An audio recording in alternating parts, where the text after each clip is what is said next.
नमो आयरियाळं ळमो वज्झायाळं ळमो लोये सौसाहुळम् मङ्गलं भगवान् वीरो मङ्गलं गौतमो गणी मङ्गलं कुन्दकुन्दाद्यो जैन धर्मोऽस्तु मङ्गलम् सर्वमङ्गलमाङ्गल्यं सर्वकल्याणकारकं प्रधानं सर्वधर्माणां जैनं जयतु शासनं जैनं जयतु शासनं जैनं जयतु शासनम् मंगलमय मंगलकरण वीतराग विज्ञान नमो ताहि जाते भये अरहंतादि महान करि मंगल करि हो महा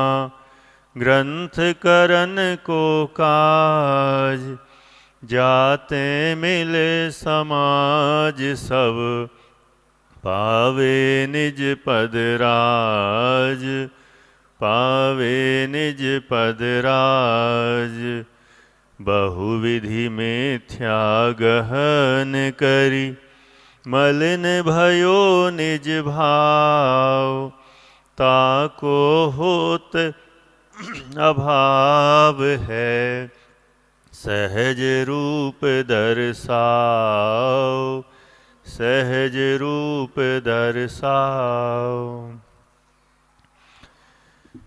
आचार्य कल्प पंडित टोडरमल जी द्वारा विरचित श्री मोक्ष मार्ग प्रकाशक जी नामक ग्रंथ में 5वें अधिकार में विविध मत समीक्षा पर अपन चर्चा कर रहे हैं। इसके अंतर्गत हमने पहले अवतार मीमांसा पर चर्चा की और उसके बाद अब योग मीमांसा पर चर्चा प्रारंभ की है।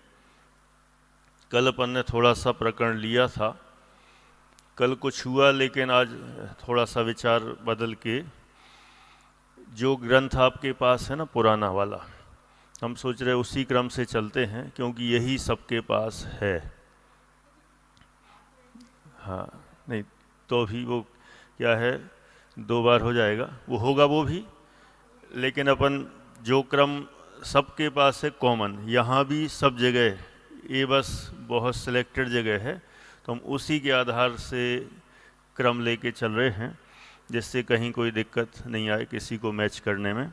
तो अपना जो सबसे पहले जो भक्ति योग मीमांसा है ना, वही, क्योंकि वही ग्रंथ सभी के पास है, यहाँ नहीं, देश भर में और विदेश में भी जहाँ होगा वही है, ऑनलाइन भी सब जगह, इसलिए हम सोचते हैं उसी को ही क्रम में लेकर आगे बढ़ते हैं। पेज नंबर 115 योग मीमांसा। अब योग मीमांसा क्या है अति संक्षेप में जानते हैं, फिर योग मीमांसा के 2 मुख्य भेद हैं, उनकी भी अपन चर्चा करेंगे। योग माने सामान्य यदि अपन इनके अर्थ जाने तो योग का अर्थ यदि अपन इनके ग्रंथों में खोजते हैं तो योग का अर्थ वैसे सामान्य रूप से संस्कृत में तो होता है युज धातु से बना है, युज धातु से योग, और योग माने होता है जुड़ना अथवा कहें जोड़ना। अपन कभी कहें ना संयोग, अथवा उनका योग मिला है हमें, मन उनसे जुड़ने का अवसर, समागम मिला है, तो योग मतलब जोड़ने के अर्थ में है। तो यहाँ जो प्रकरण है उसके अनुसार, तो यहाँ किसका किससे योग है, कहते भक्त का भगवान में मिल जाना, उसका नाम योग है। इनके यहाँ जो प्रकरण है उसके अनुसार कह रहा हूँ, नहीं तो अपने यहाँ जो योग है वो अलग चीज़ है, और एक लौकिक में जो योग होता है वो योगी होते हैं, है ना, जो धार्मिक होते हैं, धार्मिक रूप से पुरुषार्थ करते हैं, तो वो योगी कहलाते हैं, जिनका जीवन पवित्र कहा जाता है और उस पवित्रता के साथ जो जीवन जीते हैं वो योगी हैं। और यहाँ योग मतलब जुड़ जाना, और भक्त का भगवान से जुड़ जाना, उसका नाम है योग।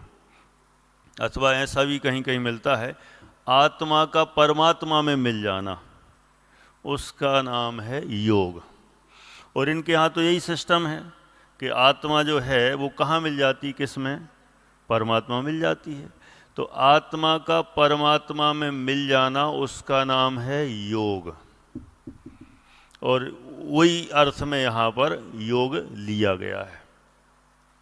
और मीमांसा, मीमांसा माने किसी एक विषय पर गहन अध्ययन, चिंतन, विचार, उसको कहते हैं मीमांसा। तो किसी एक विषय में, तो हमें कौन से विषय में? योग के विषय में। योग के विषय में गहन अध्ययन, चिंतन, उसका नाम है योग मीमांसा। माने इनकी जो मान्यता है कि भक्त का भगवान में मिल जाना, आत्मा का परमात्मा में मिल जाना, उसका नाम है योग। और उस योग पर हम अब गहन अध्ययन करते हैं, उसका नाम है योग मीमांसा। ठीक है, करते हैं। ऐसा क्या हो सकता है कि कोई भक्त भगवान में मिल जाए? ऐसा क्या होता है कि आत्मा परमात्मा में मिल जाए? ऐसा मानने वाले मानते हैं, तो अभी हमें उस पर ही चर्चा करना है, क्या ये चीज़ संभव है और किस उपाय से मिलते हैं। तो उसके उन्होंने दो उपाय बताए, एक भक्ति के द्वारा और एक ज्ञान के द्वारा। तो भक्ति के द्वारा भगवान में मिल जाना, भगवान में विलीन हो जाना, उसका नाम है भक्ति योग मीमांसा। और ज्ञान के द्वारा भगवान में मिल जाना, उसका नाम है ज्ञान योग मीमांसा। ठीक है, फिर से ओवरऑल इधर उधर का मैटर अपन पूरा समेट के एक भूमिका सेट कर लेते हैं। अभी तक अपना प्रकरण चल रहा था परम ब्रह्म, मूल में एक है, अद्वैत है, उसकी तीन शक्तियां हैं, ब्रह्मा विष्णु महेश, ये प्रकरण चल रहा था, उस पर अपन ने चर्चा की। वो परम ब्रह्म की जो मान्यता है वेदांतवादियों की है।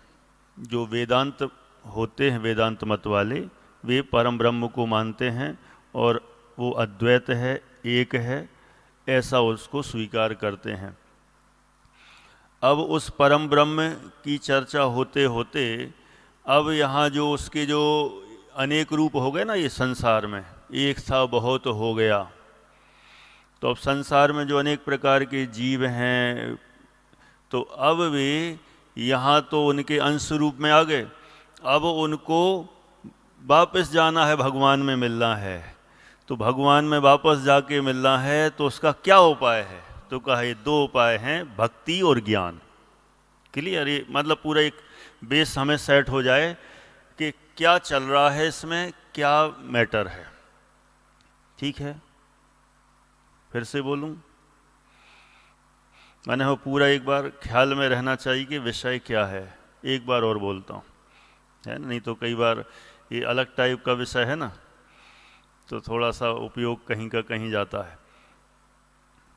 अभी तो कुछ दिनों की बात है, फिर और नया विषय चलेगा। अभी नियमसार जी ग्रंथ पर ही पूरी अष्टानी का अपनी चलेगी, तो विधान भी नियमसार पर, प्रवचन भी नियमसार, सुबह दोपहर शाम जो भी होगा सब नियमसार ग्रंथ पर है। तो अभी जब तक जितने दिन हैं तो अभी अपन इसको ही बराबर लेते हैं।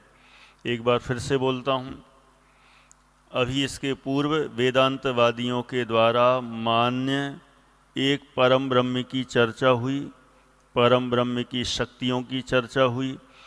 अब परम ब्रह्म एक था, वो बहुत रूप हुआ, सारे संसार के जीव सब उसी के अंश हैं, अंश रूप में यहाँ आ गए। अब बैक टू पवेलियन होना है, सबको उन्हीं में जाके मिलना है। तो उनमें मिलना हो तो उसके दो उपाय हैं, एक भक्ति और एक ज्ञान। ठीक है, मिलना है कि नहीं मिलना है पहले नक्की कर लो। ओह, लाइट कह रही नहीं। आएगी, अभी आ जाएगी तुरंत है। हाँ माइक तो चल रहा है लेकिन वो वहाँ बंद हो जाता है। आ जान दो 2-5 मिनट, 2 मिनट में भी नहीं लगे। हाँ 1 मिनट भी नहीं लगता अब तो है ना। अब तो सब ऑटोमेटिक हो गया तो दिक्कत है नहीं। चलो ठीक है। तो भगवान माने परम ब्रह्म में मिलना है, मिलना है। हाँ कह रहे सब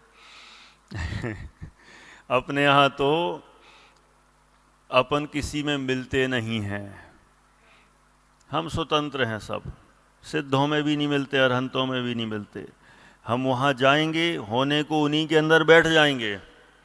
हो सकता है हम आदिनाथ भगवान के अंदर बैठ जाएं, लेकिन मिलेंगे नहीं। आदिनाथ भगवान सेपरेट रहेंगे, हम सेपरेट रहेंगे, है ना।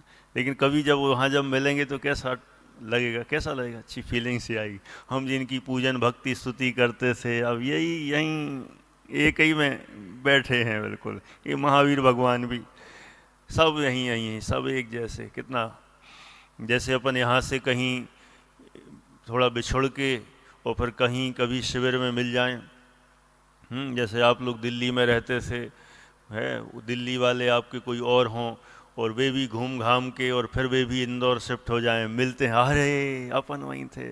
आपके औरंगाबाद वाले, पुणे वाले हों, आपके कहीं रतलाम वाले हों, आपके छिंदवाड़ा वाले हों, सबके आपके खनियाधाना वाले हों, सब जगह के अलग अलग, आपके लूणदा वाले हों, जब भी जहाँ जहाँ जिसके हों, भिंड वाले हों, जबलपुर वाले हों, तो जहाँ जहाँ से हम उनसे बिछड़े थे और फिर वे कहीं कहीं एक आध जगह मिल जाते हैं तो ऐसा लगता है। और अपन तो कहाँ सीधे सिद्धालय में मिलेंगे। होने को उसकी खुशी कुछ नहीं होने वाली कि मिल गए, वाह मजा आ गया।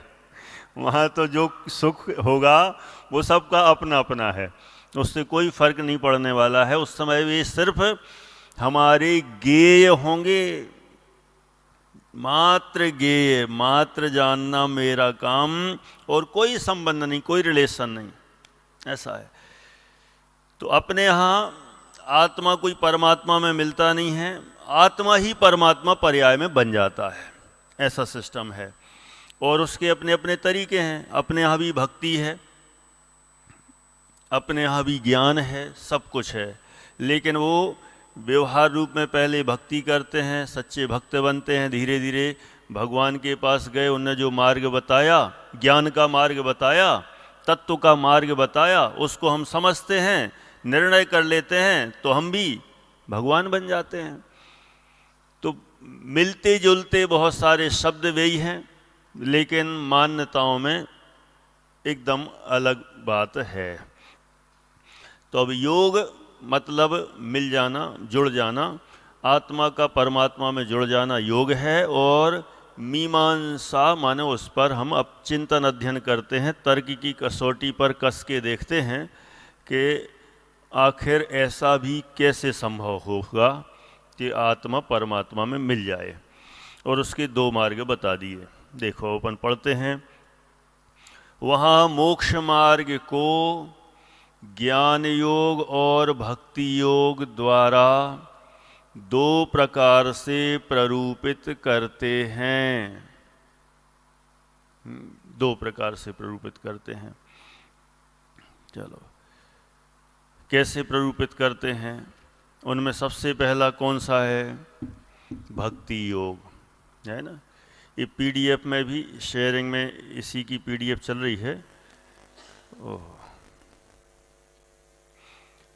ये हमें खिसकाना पड़ेगी आगे, पेज नंबर 119 पर, 2-3 पेज आगे खिसकाते हुए। प्रभु की भक्ति करें तो उनको भी, उनका भी उद्धार कर देते हैं। अपने यहाँ भी तो है ना ऐसी स्तुति, है नहीं है? प्रभु पतित पावन मैं अपा, पतित को पावन करने वाले हो, क्या मतलब है? और ये क्या है? अधम उद्धारक हो, और वहाँ अपने भगवान कैसे हैं? पतित मतलब जो गिरे हुए हैं उनको भी पावन कर देते हो, है ना। बस इतना अंतर है कि इनके यहाँ तो वे भगवान ही आके करते हैं, अपने यहाँ जो जीव भगवान के पास जाता है और उनके स्वरूप को निहारता है, उन जैसा अपने को समझता है, वो पावन हो जाता है। ये दोनों में थीम में अंतर है। शब्द वही रहेंगे लेकिन दोनों के अर्थ करने में, समझने में अंतर आता है। अधम उदाहरक हो, सर्व के कर्ता हर्ता हो, सबके करने वाले, और हर्ता माने हरने वाले। तीनों चीजें हो गई। प्रतिपालक में हो गए विष्णु, कर्ता में ब्रह्मा और हर्ता में महेश। तीनों शक्तियों का प्रयोग आ गया ये परम ब्रह्म में। इत्यादि विशेषणों से गुण गाते हैं। वहाँ इनमें कितने ही तो निराकारादि विशेषण हैं। निराकारादि विशेषण हैं माने इनमें कोई जिनका कोई आकार नहीं है, ऐसे विशेषण हैं। ये जो निराकार हो, निरंजन हो, मन वचन के अगोचर हो, ये सब क्या है? वे अभाव रूप हैं। अभाव रूप है मतलब है ही नहीं, इस रूप में है। निराकार मतलब आकार ही नहीं है, कुछ है ही नहीं। अच्छा, अपने सिद्ध भगवान को कैसा माना है? निराकार के साकार? समझ लो अच्छे से। कई बार तो अपन अपने में ही कंफ्यूज्ड हैं। निराकार है कि आकार है? सिद्ध भगवान दोनों ही हैं। निराकार इस अपेक्षा से हैं कि शरीर नहीं है इसलिए निराकार, लेकिन प्रदेशत्व गुण के विकार से हर द्रव्य का कोई ना कोई आकार होता है, इसलिए उनका आकार भी है।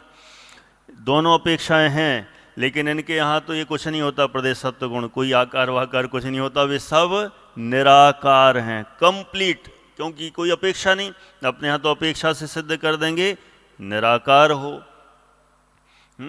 तो निराकार भी सिद्ध कर देते हैं और साकार भी कर देते हैं, लेकिन इनके यहाँ पूरी तरह से निराकार।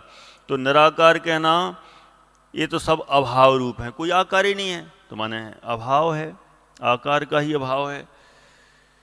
उनको सर्वथा मानने से अभाव ही भासित होता है। सर्वथा मानने से, सर्वथा निराकार मानोगे जब आकार ही नहीं है तो फिर क्या आराधना? कौन है वो?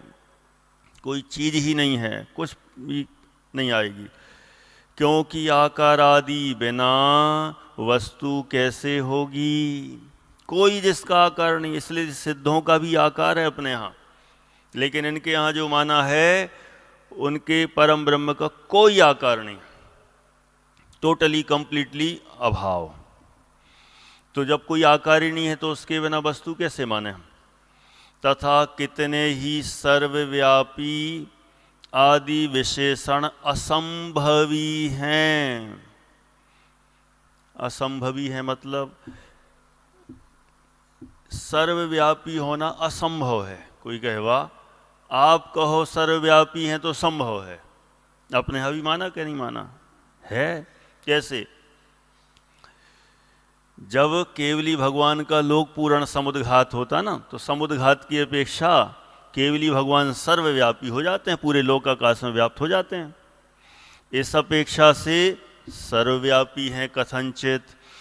कथनचित संसार अवस्था में शरीर व्यापी हैं, शरीर प्रमाण हैं, और सिद्धालय में अंतिम शरीर से किंचित न्यून हैं। 3 वैरायटी हैं अपने भगवान की, बराबर।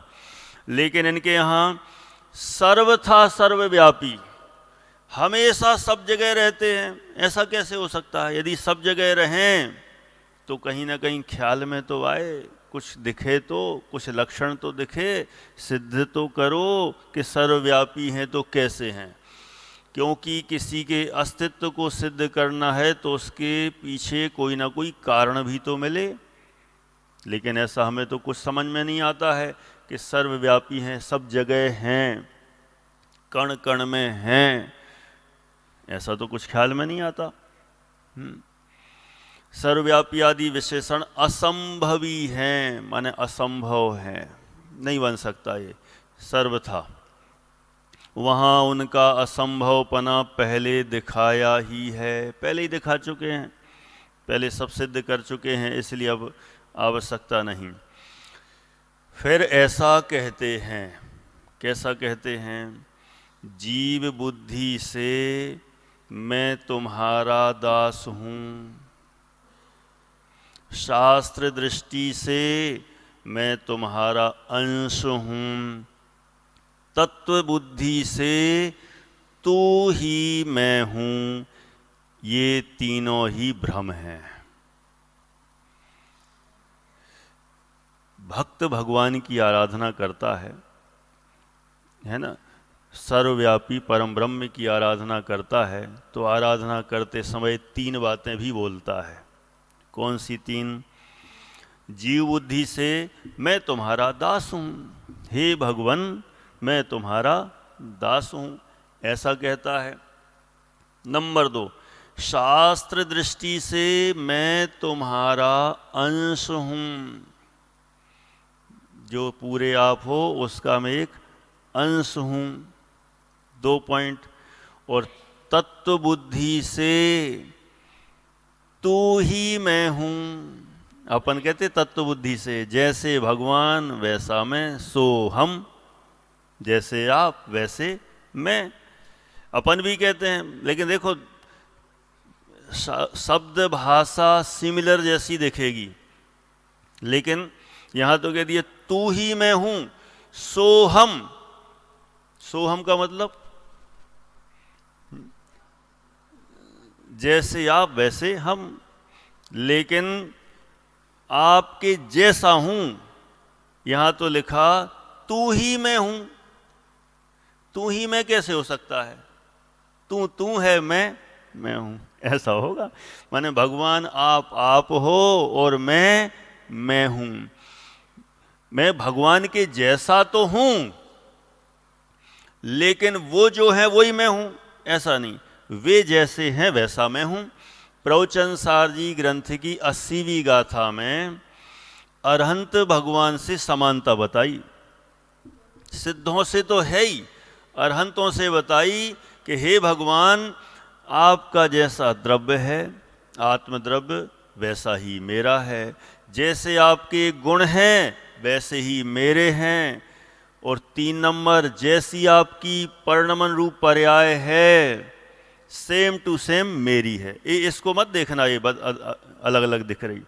उनकी ज्ञानादि गुणों की पर्याय, द्रव्य का परिणमन रूप पर्याय जैसी उनकी है वैसी मेरी है, तो दोनों तो सेम है।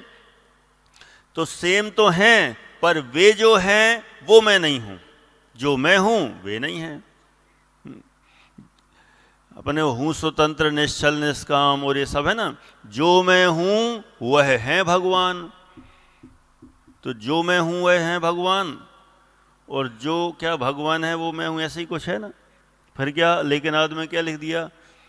पर वो अंतर यही ऊपरी जान, बेविराग यहाँ राग बेतान, ये तो अलग बात आ गई। लेकिन जो मैं हूं वो है भगवान, मतलब कि जैसे भगवान है वैसा मैं हूं, जैसा मैं हूं वैसे भगवान है। लेकिन तू ही मैं हूं, ऐसा हो सकता है?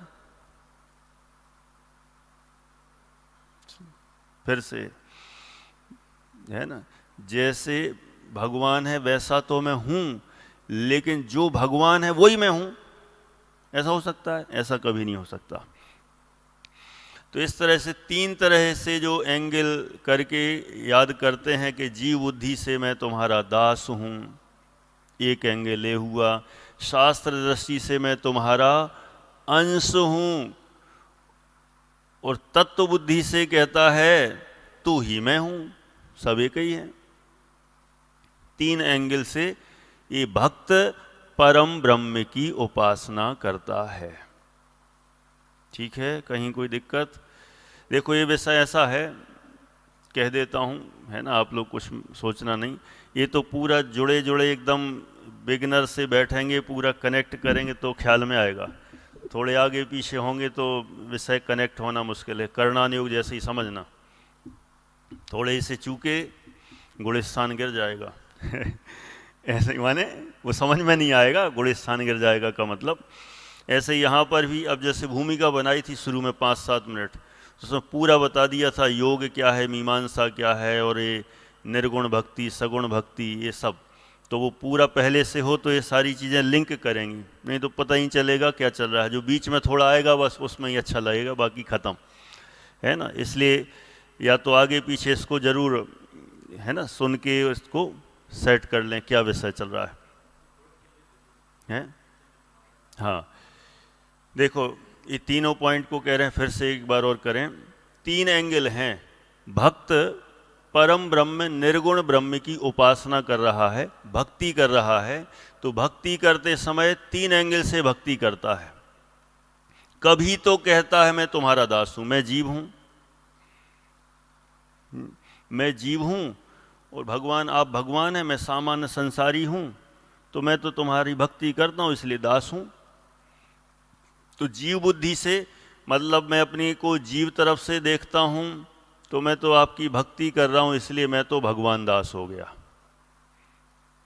एक दूसरा, एक शास्त्र दृष्टि ली, माने शास्त्राधार से यदि अपन चर्चा करते हैं तो ऐसा भी वे मानते हैं कि मैं उन्हीं का अंश ही तो हूं, क्योंकि उन्होंने कहा था मैं एक हूं मैं बहुत हो जाऊं, एको हम बहुत श्याम हैं, तो एक हूं बहुत हो गए वे, तो मैं उनका अंश ही तो निकला। तो मैंने इसी आधार से मैं समझता हूं कि मैं तो आपका ही अंश हूं। लेकिन एक जो अपन जैसे अपना परम अध्यात्म टाइप, तो अध्यात्म की दृष्टि से देखेंगे तो अंश काय को हूं, जो आप हैं वही मैं हूं।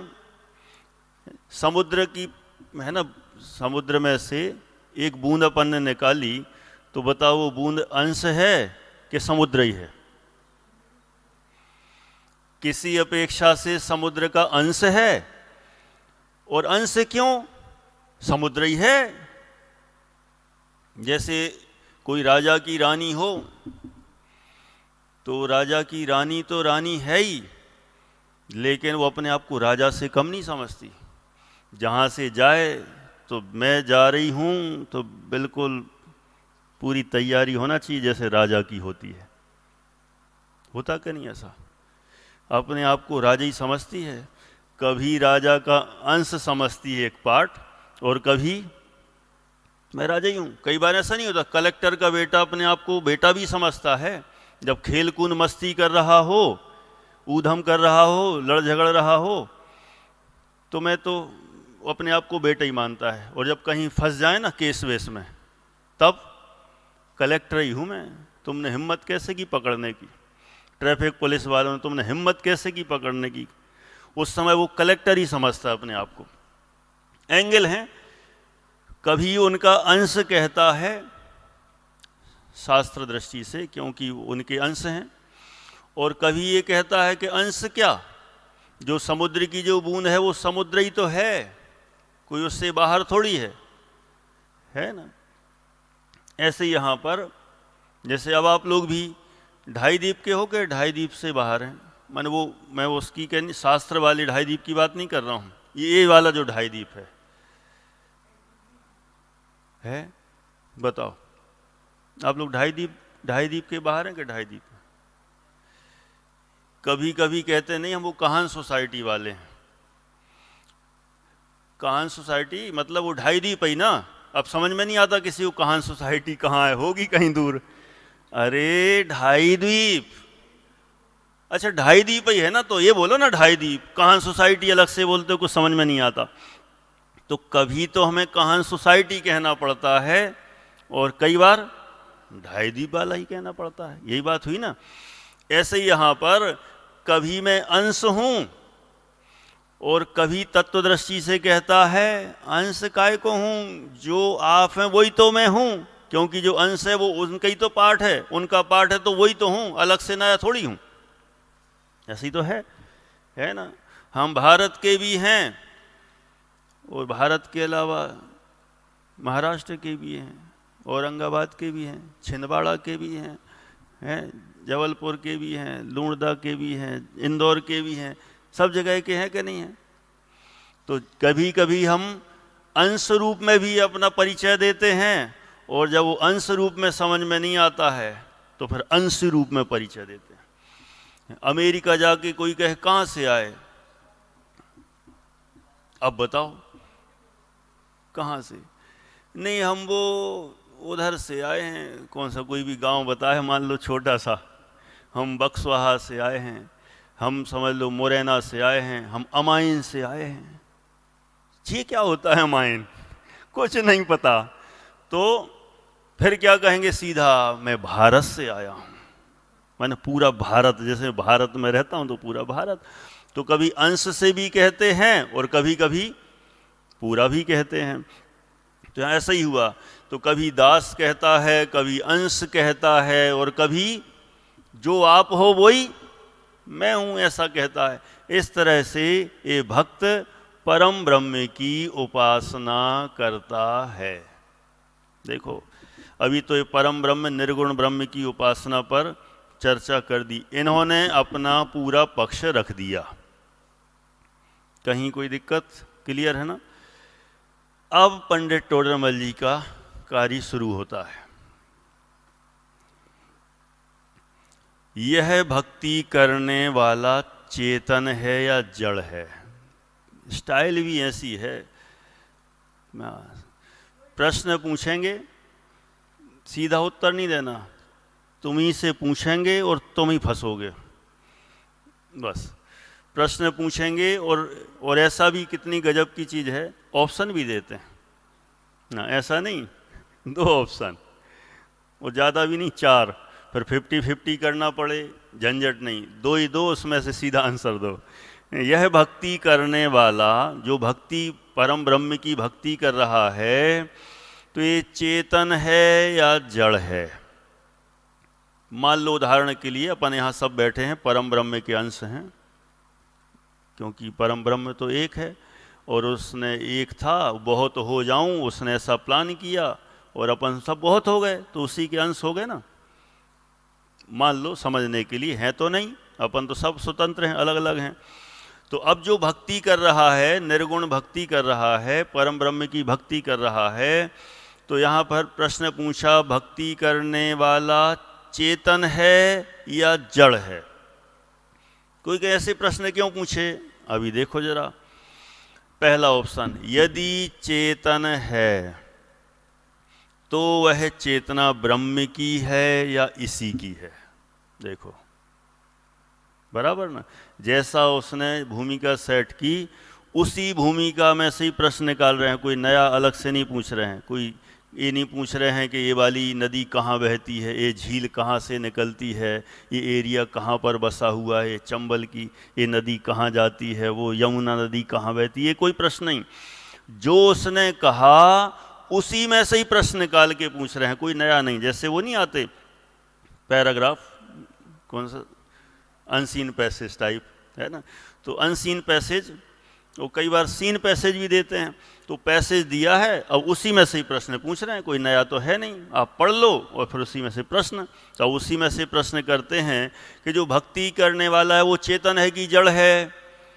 तो यदि चेतन है तो वो जो चेतना है वो ब्रह्म की है या इसी की पर्टिकुलर है, अलग है, स्वतंत्र है? जैसे अपने यहाँ तो कोई ब्रह्म की अथवा भगवान की कोई हमारी चेतना तो है नहीं, दोनों अलग अलग हैं। तो ऐसे यहाँ पर पूछ रहे हैं, ये जो चेतना है जो भक्ति कर रहा है, तो वो उसी ब्रह्म की चेतना वाला है कि इसकी सेपरेट है चेतना? अभी जड़ वाला ऑप्शन बाद में आएगा, है ना, अभी अपन चेतना पर ही काम कर रहे हैं। तो जो चेतना है वह ब्रह्म की है, इसी की है? यदि ब्रह्म की है तो मैं दास हूँ, ऐसा मानना तो चेतना ही में होता है। मैं दास हूँ, अतः चेतना ब्रह्म का स्वभाव ठहरा, और स्वभाव स्वभावी में तादात्म्य संबंध होता है। वहाँ दास और स्वामी का संबंध कैसे बनता है? एक ही वस्तु में पूज्य पूजक का संबंध हो सकता है, अपन अपनी भाषा में बात करें। यदि ब्रह्म की ही चेतना है जो हमारे अंदर अथवा भक्तों के अंदर बैठी हुई है, तो दो अलग अलग चीज़ें थोड़ी हुई। दो, एक भक्त हो और एक भगवान हो, दो व्यक्ति चाहिए ना। भक्ति करने वाला एक अलग होगा और भगवान अलग होगा, तो दो चाहिए वहाँ, लेकिन वे तो दोनों एक ही हैं। तो कौन किसकी भक्ति करे? वो तो अद्वैत हैं, एक ही हैं, जब एक हैं तो एक ही में कौन किसकी भक्ति करेगा, है? स्वयं स्वयं की कैसे करेगा? भक्ति करने के लिए दो चाहिए। अपन भी भगवान की भक्ति करते हैं तो दो चाहिए। एक अकेला खुद ही बैठ जाए और अकेले अकेले में अपनी पूजन भक्ति करे और अर्घ्य चढ़ाने लगे तो पागल जैसा लगे। इसलिए उसके लिए दो चाहिए। जब वो चेतन जो भक्ति करने वाला है, यदि वो ब्रह्म का ही अंश है, तो जब ब्रह्म का ही अंश है तो वे दोनों एक ही हुए ना। और एक हुए तो एक भक्त हो जाए और एक भगवान हो जाए। एक अंश भक्त बन गया और जो परम ब्रह्म वो भगवान बन जाए। ये कैसे संभव? नहीं हो सकता। इसमें लिखा ना, स्वभाव स्वभावी में तादात्म्य संबंध होता है, वहां दास और स्वामी का संबंध कैसे बनता है? नहीं बन सकता। दास और स्वामी का संबंध तो भिन्न पदार्थ हो तभी बनता है। दो अलग अलग चाहिए तो एक दास बने एक स्वामी बने। तथा यदि यह चेतना इसी की है माने ब्रह्म की नहीं, जो सेपरेट जो व्यक्ति भक्ति करने वाला है दास, यदि उसकी सेपरेट है चेतना, ब्रह्म से अलग है, तो यह अपनी चेतना का स्वामी भिन्न पदार्थ ठहरा। अलग हो गया ना ये। तब मैं अंश हूं, वह जो तू है वह मैं हूं, ऐसा कहना झूठा हुआ। दोनों बातें कैंसिल हो गई। क्यों? जब दोनों अलग अलग हैं तो अंश हो ही नहीं सकता। अंश तो तब होगा कि जब उसमें से, समुद्र में से उसकी एक बूंद निकालें तो वो उसका अंश कहलाए। और जब दोनों सेपरेट हैं, दो समुद्र अलग अलग हैं, तो कोई किसी का अंश हो ही नहीं सकता है। इसलिए मैं अंश हूं ये संभव नहीं, और जो तू है वो वह मैं हूं ये भी नहीं हो सकता, क्योंकि दोनों अलग अलग हैं। ऐसा भी नहीं बन सकता है। इसलिए ऐसा कहना झूठा हुआ। ये तो चेतना वाला पॉइंट हो गया। ठीक है, अब कौन सा वाला रह गया? जड़ वाला। भक्ति करने वाला चेतन है कि जड़ है? यदि चेतन है तब तो सारा क्लियर हो गया हिसाब। यदि भक्ति करने वाला जड़ है, भक्ति करने वाला जड़ है, तो जड़ में बुद्धि का होना असंभव है। बुद्धि नहीं होती उसमें। तो ऐसी बुद्धि कैसे हुई? वो तो जानते ही नहीं है ना, जानना देखना उसमें है ही नहीं। तो ऐसी बुद्धि कैसे हो गई कि मैं भक्ति करूं? हे भगवान, आप निरंजन हो, निराकार हो, वचन अगोचर हो, मन के अगोचर हो, सर्वव्यापी हो। कैसे कह सकता है? ये माइक वगैरह ये सब पुद्गल चीज़ें कैसे भक्ति कर सकते हैं? इसलिए मैं दास हूँ ऐसा कहना तो तभी बनता है जब अलग अलग पदार्थ हों। और तेरा मैं अंश हूँ ऐसा कहना तो बनता ही नहीं, क्योंकि तू और मैं ऐसा तो भिन्न हो तभी बनता है। परंतु अंश अंशी भिन्न कैसे होंगे? नहीं हो सकते। माने एक नंबर तो पहला जड़ है, तो जड़ तो भक्ति कर ही नहीं सकता, चेतना चाहिए। और फिर दूसरा ये भी कह दिया कि दोनों को अभेद ही माना ना, अद्वैत।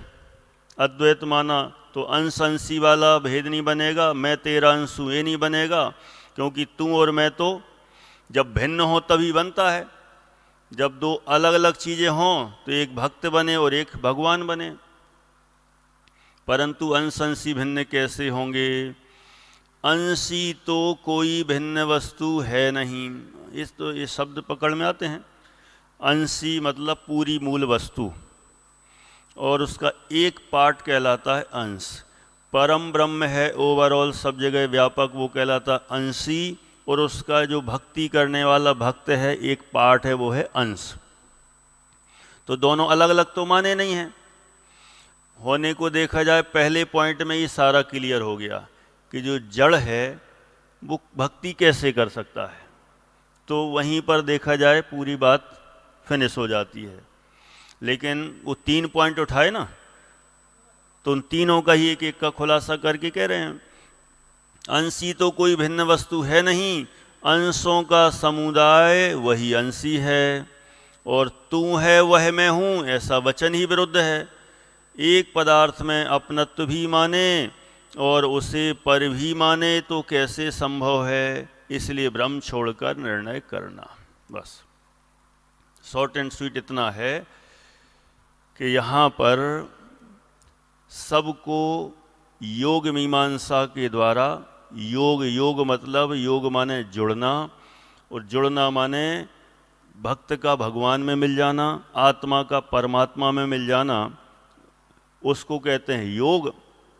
और सबको जाके परमात्मा में मिलना है, ऐसा उनके यहाँ सिस्टम है। तो अब किसके द्वारा मिलें? भक्ति के द्वारा। तो भक्ति के द्वारा मिलें तो यहाँ भक्ति करने वाला कौन? चेतन की जड़। तो दोनों में ही समस्याएं खड़ी हो जाती हैं, इसलिए ये मान्यता ठीक नहीं। अब आगे अगला पैराग्राफ ये और पढ़ के फिर सगुण भक्ति की चर्चा कल करेंगे। निर्गुण को तो संक्षेप में कर दिया, क्योंकि निर्गुण में तो निराकार है निर्गुण भक्ति में। सगुण भक्ति की थोड़ी चर्चा डिटेल चलेगी, क्योंकि उसमें साकार है ना, शरीर सहित जो होंगे उनका थोड़ा डिटेल। एक और पैराग्राफ, कितने नाम ही जपते हैं, वहाँ जिसका नाम जपते हैं उसका स्वरूप पहचाने बिना केवल नाम ही का जपना कैसे कार्यकारी होता है। कई लोगों की आदत रहती है, कुछ अता पता है नहीं, बस ओम ओम ओम ओम ओम ओम ओम चलते फिरते ओम, इधर ओम उधर ओम उधर ओम, ऐसा घुमाते जाओ, सब जगह बातें करते चले जाओ। और कैसे हो, सब ठीक, बढ़िया, सब बढ़िया है, ओम ओम ओम ओम, चलो ठीक है फिर मिलेंगे, ओम ओम ओम, चलते रहते हैं, कोई मतलब नहीं उनको, बस अपना अपना बस माला घुमाते जाओ, रटते जाओ। ऐसा आप लोगों ने भी देखा, हमें भी कभी कभी मिल जाते हैं कोई रास्ते में, बस नाम जपना है, बाकी किसका जप रहे होता ना। हाँ, माला जपते हैं, माने मैं अजैनों की बात नहीं कर रहा हूँ, जो भी होंगे, जैन भी कम नहीं है इस मामले में। नाम जपते रहते हैं, किसका जप रहे, क्यों जप रहे, ठीक है भी भगवान है हमारे, क्या होगा इससे भला। बीच बीच में तो एक कॉपियाँ सी भी बटती रहती थी ऐसी खंड खंड वाली, इनमें पूरी कॉपी को भर दो, सब में राम राम राम राम राम लिख दो। एक आध बार तो मैंने भी किसी का सहयोग कर दिया था बचपन में स्कूल में पढ़ते थे, तो कहता है यार हमारी ये कॉपी भरना है यार, थोड़ा सा टाइम निकाल के भर दो। अब ठीक है, अब ज़्यादा जितना समझ रहती थी, तो वो खंड में उसके 10-20 पेज होंगे, तो खाली था टाइम, तो भरते चले गए। लेकिन उस समय भी इतना तो ख्याल था कि अपने राम अपने भी भगवान हैं इस एंगल से, चलो ठीक है जान दो, अपन तो उन भगवान को याद करके भर दो। लेकिन क्यों राम, क्या राम, कौन से, पता तो चले, स्वरूप तो पता हो, ऐसे नाम लेने बस से क्या काम होगा है। इसलिए कहते हैं ऐसा केवल नाम ही का जपना कैसे कार्यकारी होगा, और जप के मिलेगा क्या। यदि तू कहेगा नाम ही का अतिशय है, प्रभु का नाम ले लो, उसमें ही सारा काम हो जाता है, नाम लेने मात्र से। अपने आप ही कहीं नहीं छोड़ा, अपने आप ही पूजनों में, भक्तियों में भगवान का नाम लेने से बहुत काम हो जाते हैं। ऐसी भक्तियां भी लिख दी गई हैं। नाम तुम्हारा तारण हारा, वारे वाह, भगवान का नाम तारण हारा है, भगवान का नाम ले लो तो तर जाएंगे बहुत सारे। और फिर तुमसे लागी लगन, ले लो अपनी शरण, भगवान अपनी शरण ले लेंगे, कुछ नहीं। अब ऐसी चल पड़ी हैं सो चल पड़ी हैं, लेकिन वो कई बार एक व्यवहार रूप में कही गई हैं, तो व्यवहार रूप में ही उसको अपन समझ लें तो ठीक है, नहीं तो उधर भी सब गड़बड़ हो जाएगा। तो यहाँ कह रहे हैं यदि तू कहेगा नाम ही का अतिशय है, नाम लेने मात्र से काम हो जाते हैं, तो जो नाम ईश्वर का है वही नाम किसी पापी पुरुष का रखा, ऐसा है कि नहीं है। महावीर नाम वाले तो ढेरों मिल जाएंगे, कोई मिल जाएगा, कहो जेल चला गया, कोई कौन चला गया? महावीर जेल चला गया है। कई लोग तो वो चाट की दुकान है ना, उसका भी महावीर चाट कॉर्नर, चाट भंडार, महावीर वस्त्रालय, और ऐसा भी देखो महावीर शूज है, ऐसे ऐसे नाम। अब ऐसे ऐसे नाम तो किसी के ही मिल जाएंगे।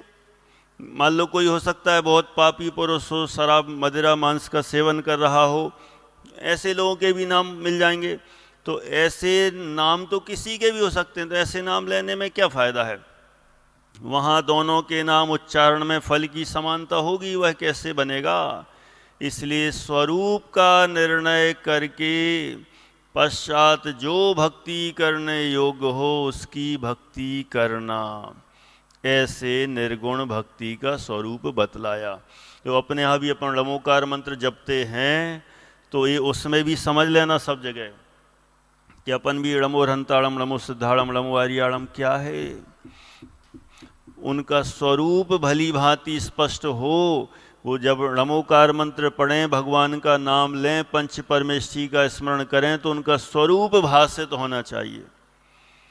स्वरूप भाषित नहीं होता है तो नाम मात्र से कुछ नहीं होने वाला। कोई सफलता मिल जाएगी कि भगवान भगवान भगवान भगवान, खूब भगवान को, कितने बार भगवान को याद कर लोगे तो भगवान कुछ करने आ जाएंगे? कुछ नहीं, नाम लेने मात्र से नहीं। पहले स्वरूप समझें, स्पष्ट हो, तब नाम लेना कार्यकारी होगा, स्वरूप सहित। लेकिन बिना स्वरूप समझे नाम लेने मात्र से कुछ भी काम नहीं होता है। इस तरह से यहाँ पर निर्गुण भक्ति का स्वरूप बतलाया। अभी तो निर्गुण भक्ति संबंधी चर्चा हुई, फिर अपन आगे सगुण भक्ति पर भी क्रमशः चर्चा करेंगे। अभी का समय पूरा हुआ, शेष चर्चा आगे करेंगे। शुद्ध स्वरूपी अविनाशी हूँ,